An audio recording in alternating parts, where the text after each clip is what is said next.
Quand on dit Ornans à Paris ou à New York, ils disent ah ben c'est Courbet.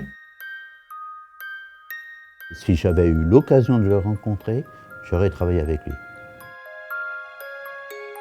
Courbet nous apporte la passion de peindre et d'échanger.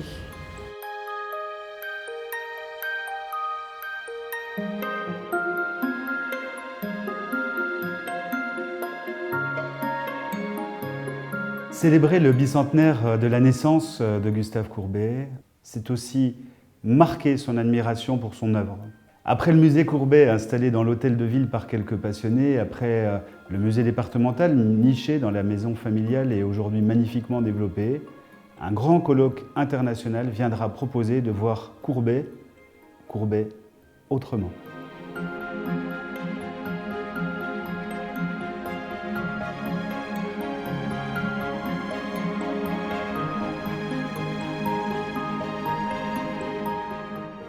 Alors Ornans m'a demandé de réaliser une sculpture et moi je leur ai proposé de faire l'enterrement d'Ornans.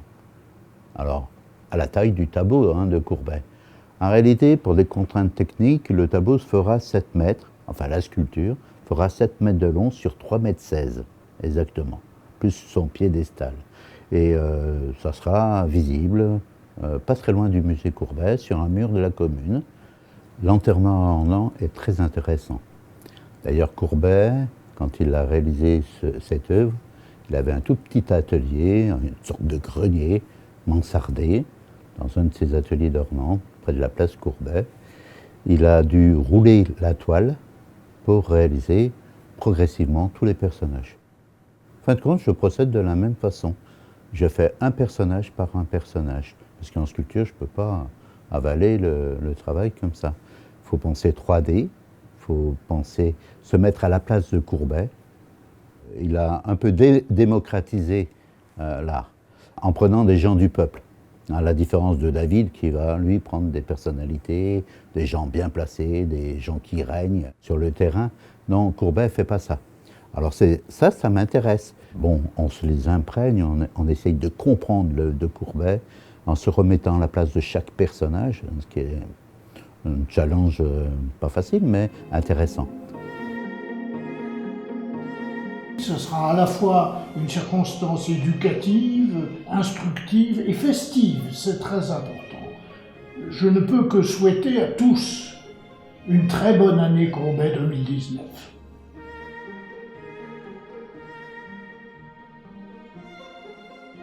Nous nous associerons à travers l'ensemble de nos établissements culturels. Nous veillerons à ce que l'ensemble des institutions qui sont donc financées par les pouvoirs publics, par l'État, puissent se mobiliser dans cette année du bicentenaire de Gustave Courbet. Nous veillerons aussi à accompagner les projets. Je pense au projet de réhabilitation de l'atelier de l'artiste donc à Ornans. Bref, nous ferons en sorte que cette année 2019, année du bicentenaire de Gustave Courbet, soit pour l'État et donc l'ensemble des acteurs mobilisés, une année de la création culturelle et une année de l'émotion culturelle autour de Gustave Courbet, un homme de liberté.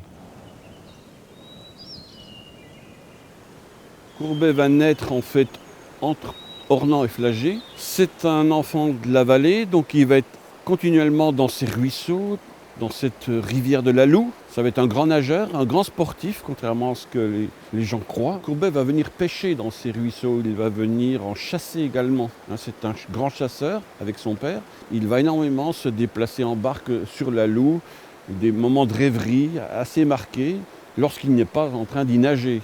Donc c'est tout un Courbet qu'on ne connaît pas. Cet enfant du pays qui, à la sortie de l'école, va aller patiner en plein hiver sur les zones glacées à la sortie d'Ornans.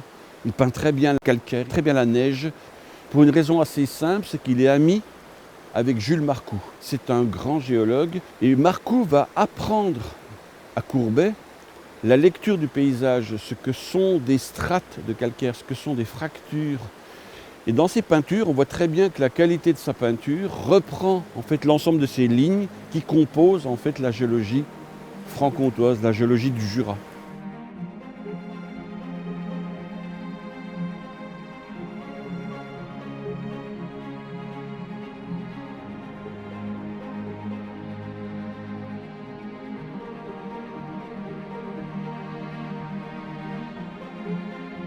C'était un siècle d'innovation, développement d'industrie, de la technologie.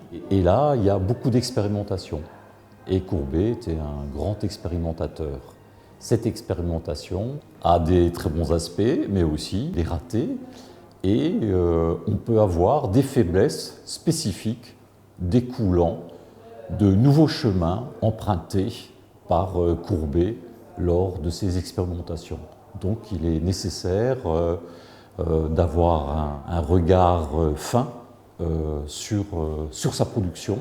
Manipulation, démontage, examen du revers, contrôle de la tension de la toile, contrôle du montage, de la toile avec son châssis dans l'encadrement. On peut avoir des faiblesses liées à ces recherches que réalisait Courbet.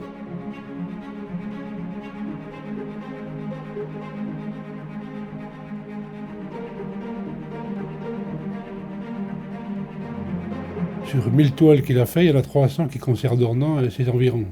Donc c'est assez considérable. C'est grâce à ça que dans le monde entier, on connaît Ornans et ses paysages. L'inspiration est toujours là, parce que bien qu'on s'en défende, on est quand même influencé par ce qu'il a fait en peinture, par les paysages qu'il a peints, qu'on essaye de faire aussi, sûrement moins bien, mais ça nous influence aussi. Le fait que Courbet soit si présent à Ornans et avec ce musée magnifique que nous avons, tout ça fait que tous les peintres, amateurs ou pas, de la région ont un plaisir fou à exposer à Ornans. Et je pense que Courbet y est pour beaucoup, bien sûr. C'est pour nous quand même, je ne vais pas dire un collègue, mais une figure extraordinaire, extraordinaire.